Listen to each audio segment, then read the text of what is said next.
Salut toi, il est tard, mais j'avais envie de partager quelque chose avec toi sur une question ô combien difficile. Je suis en train de lire un livre que j'aime beaucoup qui parle plus à mon âme et à mon cœur qu'à mon mental. C'est le livre secret de Yeshua, de Daniel Meroy qui retrace la vie de Jésus suite à une lecture dans les annales akashiques. Je te laisse faire tes recherches. Et c'est le tome 2. J'ai pas lu le tome 1 encore. Et voilà, j'aimerais te lire un passage. Deux hommes se trouvaient un jour dans un champ de chardon lorsqu'ils en virent arriver un troisième qui courait. Celui-ci avait l'air effrayé. Ils le regardèrent passer puis s'enfuirent.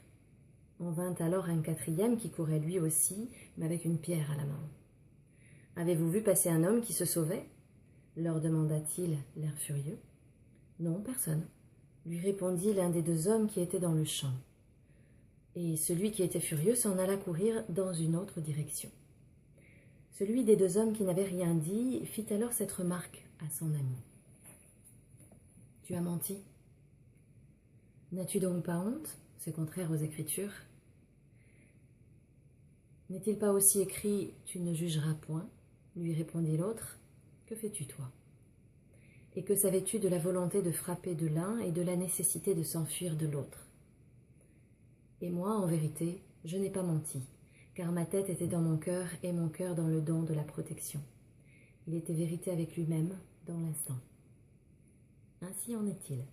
L'âme ne se blesse pas quand elle se tient dans la spontanéité et dans la cohérence du cœur.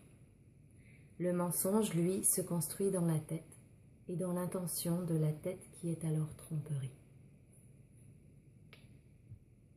Je te laisse méditer ça si tu veux, avec tout mon amour.